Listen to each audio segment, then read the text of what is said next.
If you look at the sport of soccer, it is the world's most popular sport. Football is universal. If you wrap all the major league and minor league sports in America into one, that's how popular soccer is around the world.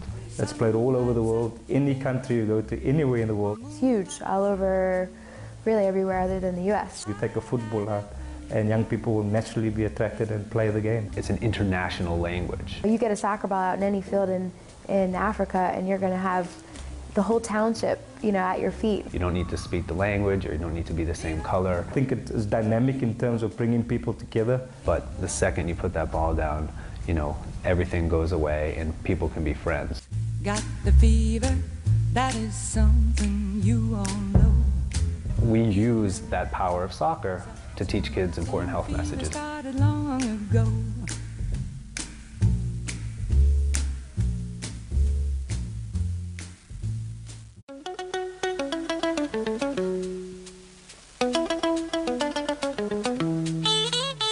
What's hard right now is defining what is sport for development or development through sport.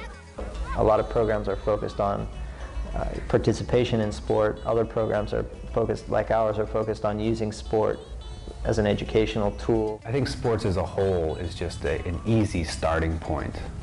It's an instant access to a community. It can break down cultural stereotypes. It can bring people together. And not many other things have the power that sports do.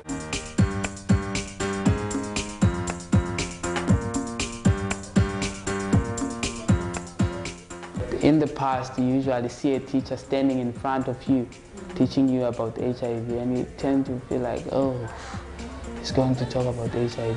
You see, when it's mixed with soccer or mixed with sport, it's a different thing because a kid is playing a ball, doesn't know out of that ball comes a key message. Soccer's the hook, and we get them there, and then all of a sudden we blast them with these, fun games that aren't necessarily sports-oriented, but they relate to HIV/AIDS. You're not standing in front of kids and telling them what to do and giving them behaviors that they have to follow, but rather presenting ideas to them, giving them information, and asking them to make decisions in their own lives. At school, they don't say it's like the way I found out in Grassroot Soccer. All of a sudden, when you get them on their feet and they're running around, they're kicking a soccer ball, maybe doing some poetry, some music, some role playing, all of a sudden, they become alive and they end up learning and they don't even realize they're learning. Pata begins to play.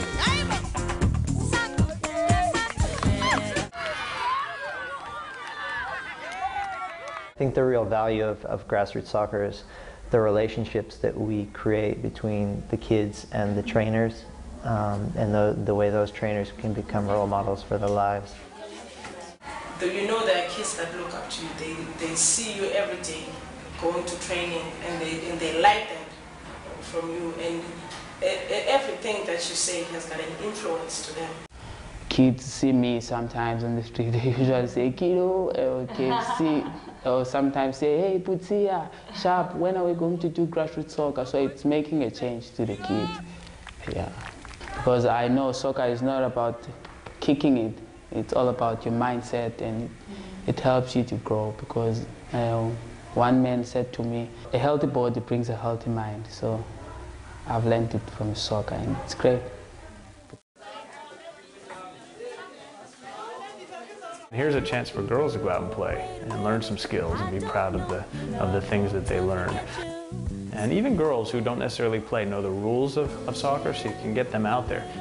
And what that does is it creates a safe environment where kids are having fun first. That's the first goal. And once they loosen up and they're having fun, you can start to inject messages and pull information out of them about sensitive topics, and it's quite a bit easier. My family never had a problem. They even support me. Even today, they still support me. We're also trying to develop soccer a bit for girls, because it is a valuable thing just to get girls out playing soccer and to get them interested in the game. We've really tried to engage female role models as our trainers. They also feel empowered, because now it's not just the boys that get to take up the whole soccer field. They have their spot on the field. 8, 9,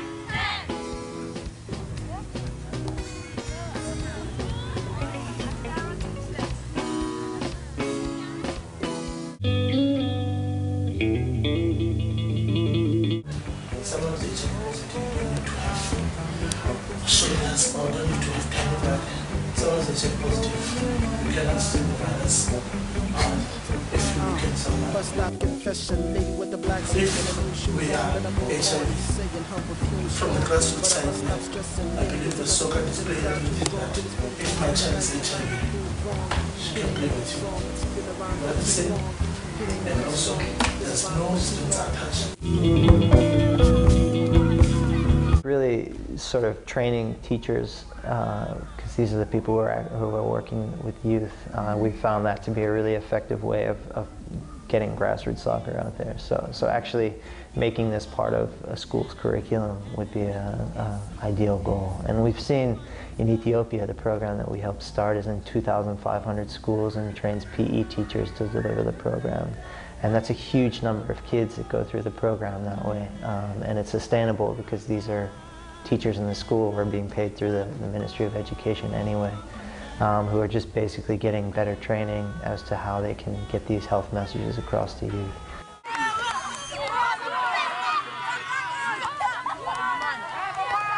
Because this is a new field in a lot of sense and it's a growing field, it's really important to see, are we making an impact? Is it really a legitimate thing? So we have a few studies that we can present, and that even one that's been published in AIDS and Behavior Journal. Children's Health Council took the time to evaluate the grassroots soccer program in Zimbabwe. We took an entire school and we split it in half.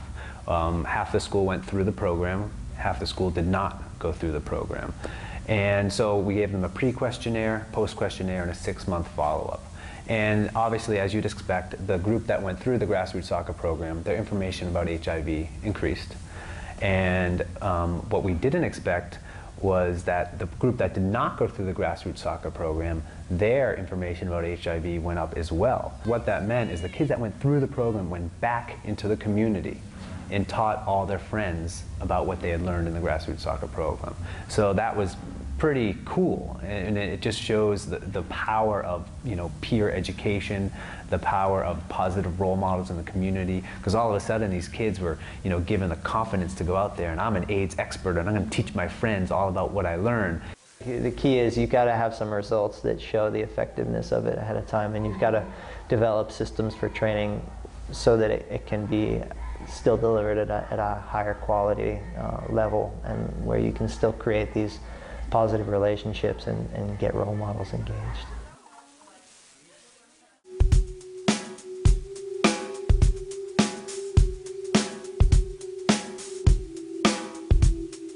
Did you hear the news on the radio today? All over the world, especially in African countries, there's a huge passion for the sport. In 2010, obviously, they're hosting the first World Cup on the continent. What World Cup could do to not only South Africans, but Africans, because they've embraced it as an African World Cup. And it's not just South Africa that's proud. I was in Ethiopia recently.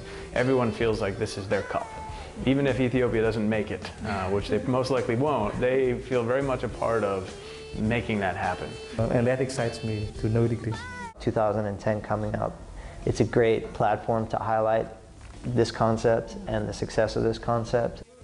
If we can somehow influence policy on a national level, that's our ultimate goal, because that's where it's really sustainable. If we can get the educational systems to start doing more interactive education and more discovery-based education and games-based education.